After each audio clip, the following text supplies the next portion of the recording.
A reading from the book of Judges. Today is August 5th. Our reading from Judges is chapter 6. Then the Israelites did what was offensive to the Lord, and the Lord delivered them into the hands of the Midianites for 7 years. The hand of the Midianites prevailed over Israel, and because of Midian, the Israelites provided themselves with refuges in the caves and strongholds of the mountains.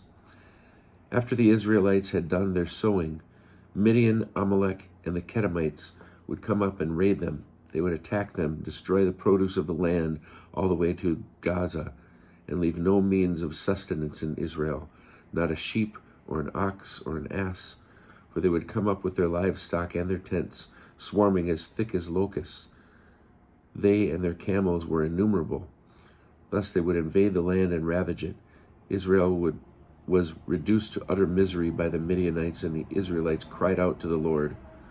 When the Israelites cried out to the Lord on account of Midian, the Lord sent a prophet to the Israelites who said to them, "Thus said the Lord, the God of Israel, I brought you up out of Egypt and freed you from the house of bondage. I rescued you from the Egyptians and from all your oppressors. I drove them out before you and gave you their land. And I said to you, I, the Lord, am your God. You must not worship the gods of the Amorites in whose land you dwell. But you did not obey me." An angel of the Lord came and sat under the terebinth at Ophrah, which belonged to Joash the Abizrite.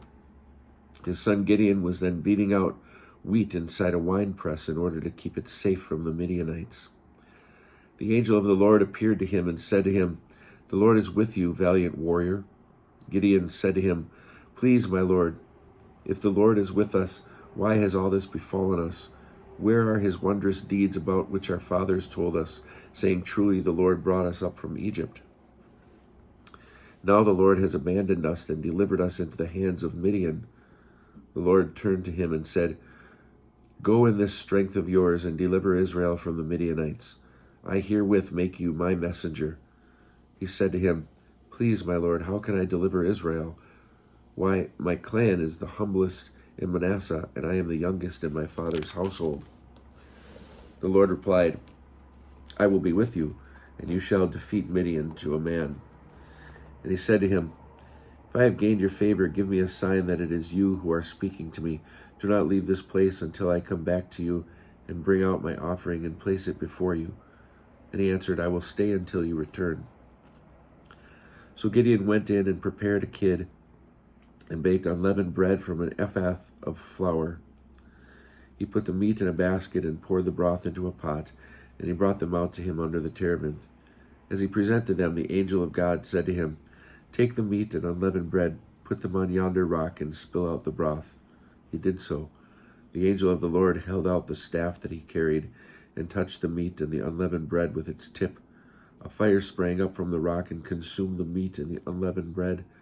The angel of the Lord vanished from his sight. Then Gideon realized that it was an angel of the Lord, and Gideon said, "Alas, O Lord God, for I have seen an angel of the Lord face to face." But the Lord said to him, "All is well. Have no fear. You shall not die." So Gideon built there an altar to the Lord and called it Adonai Shalom. To this day it stands in the Ophrah of the Abizrites. That night the Lord said to him, "Take the young bull belonging to your father and another bull 7 years old.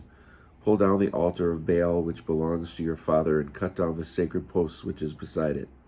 Then build an altar to the Lord your God on the level ground on top of this stronghold. Take the other bull and offer it as a burnt offering, using the wood of the sacred post that you have cut down." So Gideon took 10 of his servants and did as the Lord had told him. But as he was afraid to do it by day, on account of his father's household and the townspeople, he did it by night.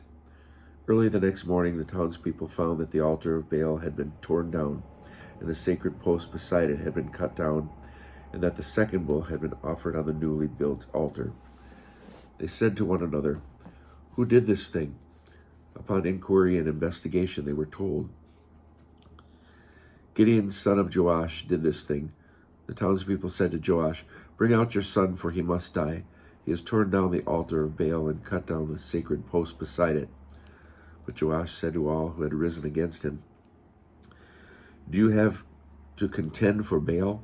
Do you have to vindicate him? Whoever fights his battles shall be dead by morning.